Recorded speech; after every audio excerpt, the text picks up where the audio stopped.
भज मन नारायण नारायण हरे हरे। नमस्कार प्रिय भक्तगणों, स्वागत है आप सभी का आपके अपने चैनल ज्ञान अर्थ में। मैं कविता आप सभी का आपके अपने YouTube चैनल पर स्वागत करती हूँ। श्रोताओं, आप सभी को वैशाख पूर्णिमा की हार्दिक शुभकामनाएं। वैशाख मास में वैशाख पूर्णिमा के दिन भगवान श्री सत्यनारायण की व्रत कथा का विधान है।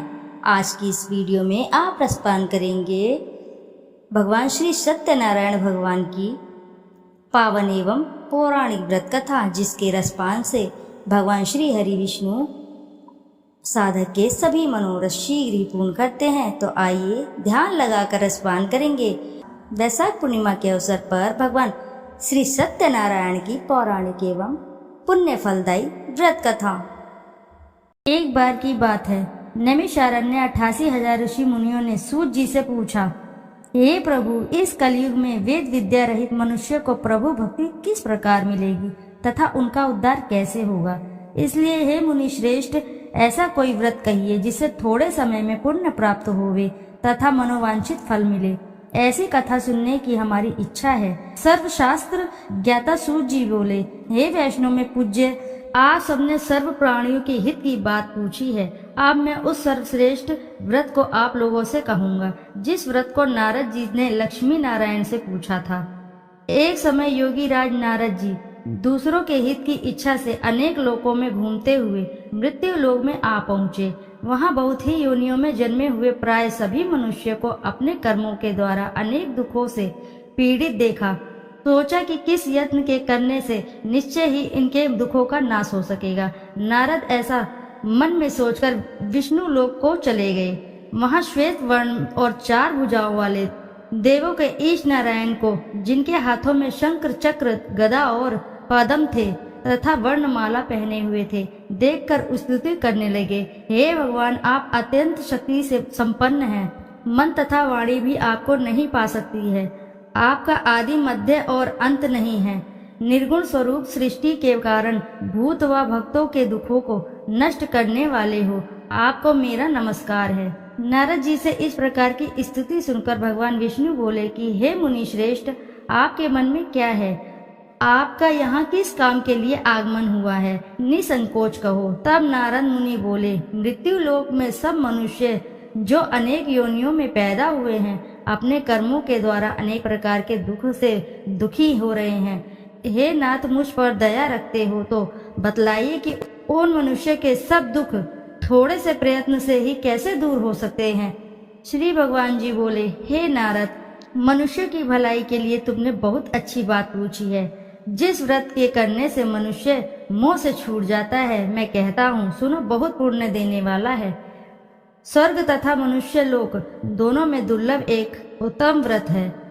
आज मैं प्रेम वश होकर तुमसे कहता हूँ, सत्यनारायण का यह व्रत अच्छी तरह से विधि विधान करके मनुष्य तुरंत ही यहाँ सुख भोग कर मरने पर मोक्ष को प्राप्त होता है। श्री भगवान के वचन नारद सुनकर बोले, उस व्रत का क्या फल है, क्या विधान है, किसने यह व्रत किया और किस दिन यह व्रत करना चाहिए, विस्तार से बताइए। भगवान बोले, दुख शोक आदि को दूर करने वाला, धन धान्य को बढ़ाने वाला, सौभाग्य तथा संतान को देने वाला यह व्रत सब स्थानों पर विजयी करने वाला है। भक्ति और श्रद्धा के साथ किसी भी दिन मनुष्य श्री सत्यनारायण भगवान की शाम के समय ब्राह्मणों और बंधुओं बांधवों के साथ धर्मपरायण होकर पूजा करे। भक्ति के भाव से नैवेद्य केले का खम्भ, घी, दूध और गेहूं का चूर्ण, सवाया लेवे गेहूं के अनुभव में साठी का चूर्ण, शक्कर तथा गुण ले और सब भक्षण योग्य पदार्थ जमा करके भगवान को अर्पण कर देवे तथा बंधुओं सहित ब्राह्मण को भोजन कराएं। तत्पश्चात स्वयं भोजन करें, नित्य गीत आदि का आचरण करें, सत्यनारायण भगवान का स्मरण करते हुए समय व्यतीत करें। इस तरह के व्रत पर मनुष्य की इच्छा निश्चित पूरी ही हो जाती है। विशेषकर कली काल में भूमि पर यही मोक्ष का सरल उपाय है। सूत जी बोले, हे ऋषियों, जिन्होंने पहले इस समय व्रत को किया है, उनका वृत्तांत कहता हूँ, ध्यान से सुनो। सुंदर काशीपुरी नगरी में अति निर्धन ब्राह्मण रहता था। वह भूख और प्यास से बेचैन हुआ नित्य ही पृथ्वी पर घूमता था। ब्राह्मणों से प्रेम करने वाले भगवान ने ब्राह्मण को दुखी देखकर बूढ़े ब्राह्मण का रूप धारण कर उसके पास जाकर आदर से पूछा, हे विप्र, नित्य दुखी हुआ पृथ्वी पर क्यों घूमता है? हे श्रेष्ठ ब्राह्मण, यह सब मुझसे कहो, मैं सुनना चाहता हूँ। ब्राह्मण बोला, मैं बहुत निर्धन ब्राह्मण हूँ, भिक्षा के लिए पृथ्वी पर फिरता हूँ।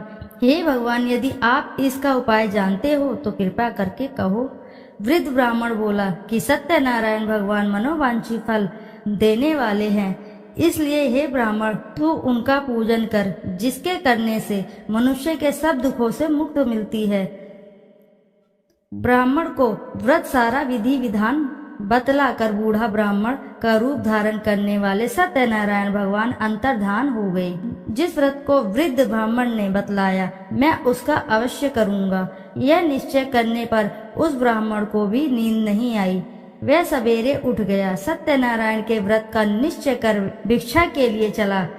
उस दिन उसको भिक्षा में बहुत सा धन मिला, जिससे बंधु बांधवों के साथ उसने सत्यनारायण का व्रत किया।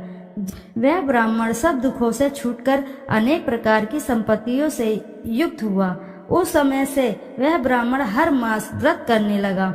इस तरह सत्यनारायण भगवान के व्रत को जो करेगा, सब पापों से छूटकर मोक्ष को प्राप्त होगा।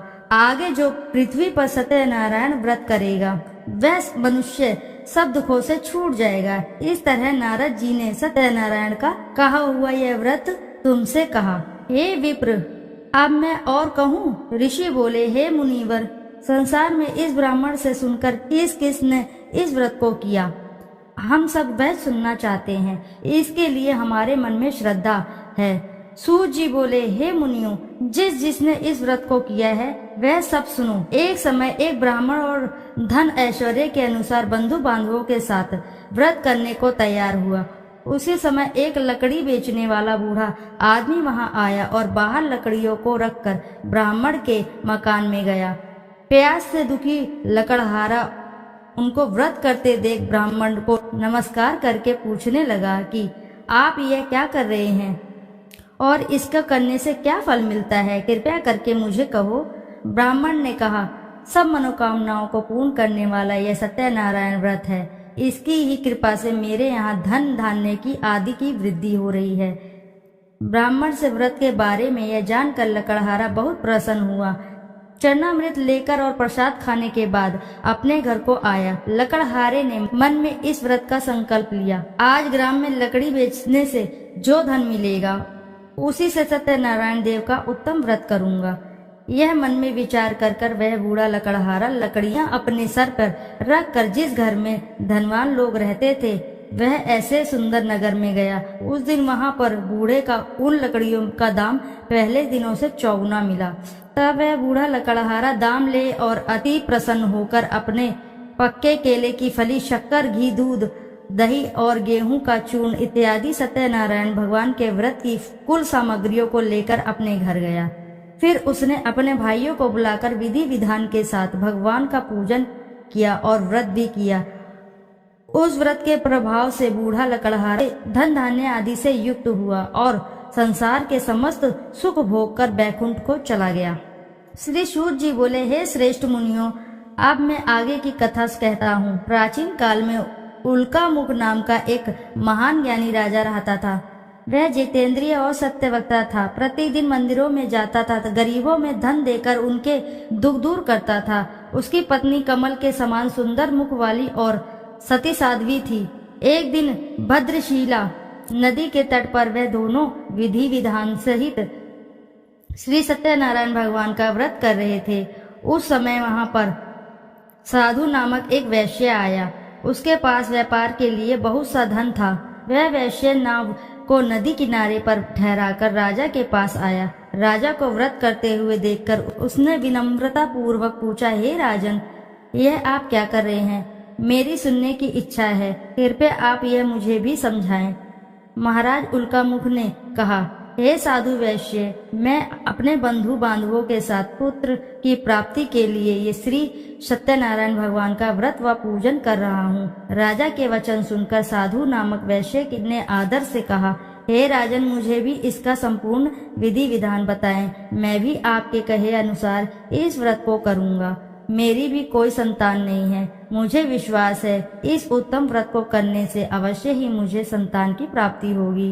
राजा से इस व्रत के सब विधान सुनकर व्यापार से निवृत्त हो वह वैश्य सुखपूर्वक अपने घर आया। उसने अपनी पत्नी को संतान देने वाले उस व्रत के विषय में सुनाया और प्रण लिया कि जब मेरे संतान होगी तब मैं इस व्रत को करूँगा। वैश्य ने यह वचन अपनी पत्नी लीलावती से भी कहे।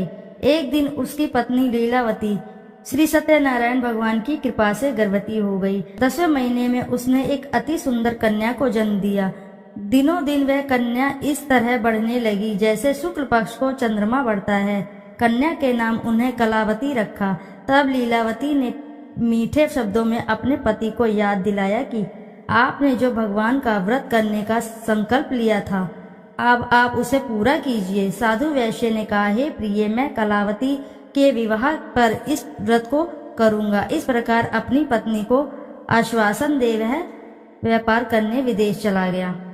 कलावती पितृगृह में वृद्धि को प्राप्त हो गई। लौटने पर साधु ने जब नगर में सखियों के साथ अपने वयस्क पुत्री को खेलते हुए देखा तो उसे उसके विवाह की चिंता हुई। तब उसने एक दूत को बुलाकर कहा कि उसकी पुत्री के लिए कोई सुयोग्य वर देखना चाहिए। दूत साधु नामक वैश्य की आज्ञा पाकर कंचन नगर पहुंचा और देखभाल कर वैश्य की कन्या के लिए एक सुयोग्य वाणिक पुत्र ले आया। उस सुयोग्य लड़के के साथ साधु नामक वैश्य ने अपने बंधु बांधवों सहित प्रसन्नचित्त होकर अपनी पुत्री का विवाह कर दिया। दुर्भाग्य से वह विवाह के समय भी सत्यनारायण भगवान की व्रत करना भूल गया। इस पर श्री सत्यनारायण भगवान अत्यंत क्रोधित हो गए। उन्होंने वैश्य को श्राप दिया कि तुम्हें दारुण दुख प्राप्त होगा। और फिर अपने कार्य में कुशल वह वैश्य अपने दामाद सहित नावों का बेड़ा लेकर व्यापार करने के लिए सागर के समीप स्थित रत्नसारपुर नगर में गया। रत्नसारपुर पर चंद्रकेतु नामक राजा राज करता था। दोनों ससुर जमाई चंद्रकेतु राजा के उस नगर में व्यापार करने लगे। एक दिन भगवान सत्यनारायण की माया से प्रेरित एक चोर राजा चंद्रकेतु का धन चुराकर भाग रहा था। राजा के दूतों को अपने पीछे तेजी से आते देखकर चोर ने घबराकर राजा के धन को वैश्य की नाव में चुपचाप रख दिया था जहां वे ससुर जमाई ठहरे थे और भाग गया। जब दूतों ने उस वैश्य के पास जाकर राजा के धन को रखा देखा तो उन्होंने उन ससुर दामाद को ही चोर समझा। वे उन ससुर दामाद को दोनों को ही बांधकर ले गए और राजा के समीप जाकर बोले, आपका धन चुराने वाले ये दो चोर हम पकड़कर लाए हैं, देखकर आज्ञा दे। तब राजा ने बिना उस वैश्य की बात सुने ही उन्हें कारागार में डालने की आज्ञा दे दी। इस प्रकार राजा की आज्ञा से उनका कारावास में डाल दिया गया तथा उनका सारा धन भी छीन लिया गया। सत्यनारायण भगवान के श्राप के कारण उस वैश्य की पत्नी लीलावती व पुत्री कलावती भी घर पर बहुत दुखी हुई। उनका सारा धन चोर चुरा कर ले गए। मानसिक व शारीरिक पीड़ा तथा भूख प्यास से अति दुखी हो भोजन की आस में कलावती एक ब्राह्मण के घर गई। उसने ब्राह्मण को श्री सत्यनारायण भगवान का व्रत विधि पूर्वक करते देखा। उसने कथा सुनी तथा श्रद्धा पूर्वक प्रसाद ग्रहण कर रात को घर आई। माता ने कलावती से पूछा, हे पुत्री, तू अब तक कहाँ रही? मैं तेरे लिए बहुत चिंतित थी। माता के शब्द सुन कलावती बोली, हे माता, मैंने एक ब्राह्मण के घर श्री सत्यनारायण भगवान का व्रत होते देखा और मेरी भी उस उत्तम व्रत को करने की इच्छा है। माता ने कन्या के वचन सुनकर सत्यनारायण भगवान के पूजन की तैयारी की। उसने बंधुओं सहित श्री सत्यनारायण भगवान का पूजन कर वह व्रत किया कि वर मांगा कि मेरे पति और दामाद शीघ्र ही घर लौट आएं। साथ ही विनती की, हे प्रभु, अगर हमसे कोई भूल हुई हो तो आप हम सबका अपराध क्षमा करो। श्री सत्यनारायण भगवान इस व्रत से प्रसन्न हो गए। उन्होंने राजा चंद्रकेतु को स्वप्न में दर्शन देकर कहा, हे राजन, जिन दोनों वैश्यों को तुमने बंदी बनाकर रखा है वे निर्दोष हैं। उन्हें प्रातः ही छोड़ दो। उनका सब धन जो है तुमने अधिग्रहित किया है वह लौटा दो, अन्यथा मैं तुम्हारा राज्य, धन, पुत्र आदि सब नष्ट कर दूंगा। राजा से ऐसे वचन कहकर भगवान अंतर्ध्यान हो गए। और फिर प्रातःकाल राजा चंद्रकेतु ने दरबार में सबको अपना स्वप्न सुनाया और सैनिकों को आज्ञा दी कि दोनों वैश्यों को कैद से मुक्त कर दरबार में ले आए। दोनों ने आते ही राजा को प्रणाम किया। राजा ने कोमल वचनों से कहा, हे महानुभावों, तुम्हें अज्ञानतावश ऐसा कठिन दुख प्राप्त हुआ है। अब तुम्हें कोई भी भय नहीं है, तुम मुक्त हो। इसके बाद राजा ने उनको नए नए वस्त्राभूषण पहनाए तथा उनका जितना धन लिया था उससे दुगना लौटाकर उन्हें आदर से विदा किया। दोनों वैश्य अपने घर को चल दिए। श्री सूत जी ने कहा, वैश्य ने यात्रा आरंभ की और अपने घर को चला। उनके थोड़ी दूर आगे बढ़ने पर दंडी वेशधारी श्री सत्यनारायण भगवान ने उसकी परीक्षा लेने हेतु उससे पूछा, हे वैश्य, तेरी नाव में क्या है? अभिमानी वाणिक हंसता हुआ बोला, हे दंडी, आप क्यों पूछते हैं? क्या धन लेने की कामना है? मेरे नाव में तो बेल के पत्ते भरे हैं। वैश्य के ऐसे वचन सुनकर दंडी वेशधारी श्री सत्यनारायण भगवान बोले, तुम्हारा वचन सत्य हो। ऐसा कहकर वे वहां से चले गए और कुछ दूर जाकर समुद्र के तट पर बैठ गए। दंडी महाराज के जाने के पश्चात वैश्य ने नित्य क्रिया से निवृत्त होने के बाद नाव को ऊंची उठी देखकर अचंभा किया तथा नाव में बेल पत्ते आदि देखकर मूर्छित हो जमीन पर गिर पड़ा। मूर्छा खुलने पर अति शोक करने लगा। तब उसके दामाद ने कहा, आप शोक न करें, यह दंडी महाराज का श्राप है, अतः हमें उनकी शरण में ही चलना चाहिए, वही हमारे दुखों का अंत करेंगे। दामाद के वचन सुनकर वह वैश्य दंडी भगवान के पास पहुंचा और अत्यंत भक्तिभाव से पश्चाताप करते हुए बोला, मैंने जो आपसे असत्य वचन कहे थे उनके लिए मुझे क्षमा करें। ऐसा कहकर वह शोकातुर होकर रोने लगा। तब दंडी भगवान बोले, हे वाणिक पुत्र, मेरी आज्ञा से ही बार बार तुझे दुख कष्ट प्राप्त हुआ है, तू मेरी पूजा से विमुख हुआ है। तब उस वैश्य ने कहा, हे भगवान, आपकी माया को ब्रह्मा आदि देवता भी नहीं समझ पाते, तब मैं मूर्ख भला कैसे जान सकता हूँ? आप प्रसन्न होइए, मैं अपनी क्षमता अनुसार आपकी पूजा करूँगा। मेरी रक्षा कीजिए और मेरी नौका को पहले के समान धन से परिपूर्ण कर दीजिए। उसके भक्ति से परिपूर्ण वचन सुनकर श्री सत्यनारायण भगवान प्रसन्न हो गए और उसकी इच्छा वर देकर अंतर्धान हो गए। तब ससुर और दामाद दोनों ने नाव पर आकर देखा कि नाव धन से परिपूर्ण है। फिर वह विधि विधान से भगवान सत्यनारायण का पूजा कर साथियों सहित अपने घर को चला। जब वह अपने नगर के निकट पहुंचा तब उसने एक दूत को अपने घर पर भेजा। दूत ने साधु नामक वैश्य के घर जाकर उसकी पत्नी को नमस्कार किया और कहा, आपके पति अपने जमाता के सहित इस नगर के समीप आ रहे हैं। लीलावती और उसकी कन्या कलावती उस समय भगवान का पूजन कर रही थी। दूत का वचन सुनकर साधु की पत्नी ने बड़े हर्ष के साथ सत्यनारायण भगवान का पूजन पूर्ण किया और अपनी पुत्री से कहा, मैं अपने पति के दर्शन को जाती हूँ, तू पूजन पूर्ण कर शीघ्र आ जाना। परंतु कलावती पूजन एवं प्रसाद छोड़कर अपने पति के दर्शन को चली गई। पूजन एवं प्रसाद की अवज्ञा के कारण भगवान सत्यनारायण ने रुष्ट हो उसके पति को नाव सहित पानी में डुबो दिया। कलावती अपने पति को ना पाकर रोती हुई जमीन पर गिर पड़ी। नौका को डूबा हुआ तथा कन्या को रोती हुई देख साधु नामक वैश्य द्रवित होकर बोला, हे प्रभु, मुझसे या मेरे परिवार से अज्ञानतावश जो भी अपराध हुए हैं उसे क्षमा करें। उसके ऐसे वचन सुनकर सत्यदेव भगवान प्रसन्न हो गए। आकाशवाणी हुई, हे वैश्य, तेरी पुत्री मेरा प्रसाद छोड़कर आई है, इसलिए इसका पति अदृश्य हुआ है।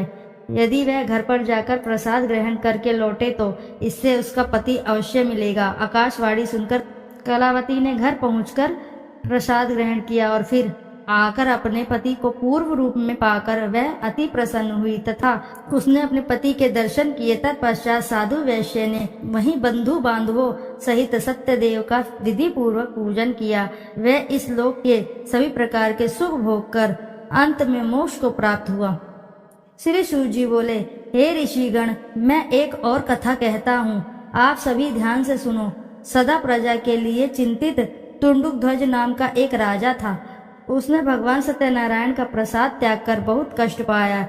एक समय राजा वन में वन्य पशुओं को मारकर बड़ के वृक्ष के नीचे आया। वहां उसने ग्वालों को भक्ति भाव से बंधु बांधवों सहित श्री सत्यनारायण जी का पूजा करते देखा, परंतु राजा देखकर भी अभिमान के कारण ना तो वहां गया, न ही वह सत्यदेव भगवान को नमस्कार ही उसने किया। जब ग्वालों ने भगवान का प्रसाद उसके सामने रखा तो वह प्रसाद छोड़कर अपने नगर को चला गया। नगर में पहुंचकर उसने देखा कि उसका सारा राज्य नष्ट हो गया। वह समझ गया कि यह सब भगवान सत्यनारायण ने रुष्ट होकर किया है। तब वह वन में वापस आया और ग्वालों के समीप जाकर विधि पूर्वक पूजन कर प्रसाद ग्रहण किया तो सत्यनारायण की कृपा से सब कुछ उसको पहले जैसा ही हो गया और लंबे समय तक सुख भोग कर मरणोपरांत वह मोक्ष को प्राप्त हुआ। जो मनुष्य इस सर्वश्रेष्ठ दुर्लभ व्रत को करेगा, श्री सत्यनारायण भगवान की कृपा से उसे धन धान्य की कोई भी कमी नहीं होगी। निर्धन धनी और बंदी बंधनों से मुक्त होकर निर्भय हो जाता है। संतानहीन को प्रसंतान प्राप्त होती है तथा सब इच्छाएं पूर्ण होती हैं। अंत में वह वैकुंठ धाम को जाता है। अब उनके बारे में भी जानिए जिन्होंने पहले से इस व्रत को किया है। अब उनके दूसरे जन्म की कथा भी सुनिए।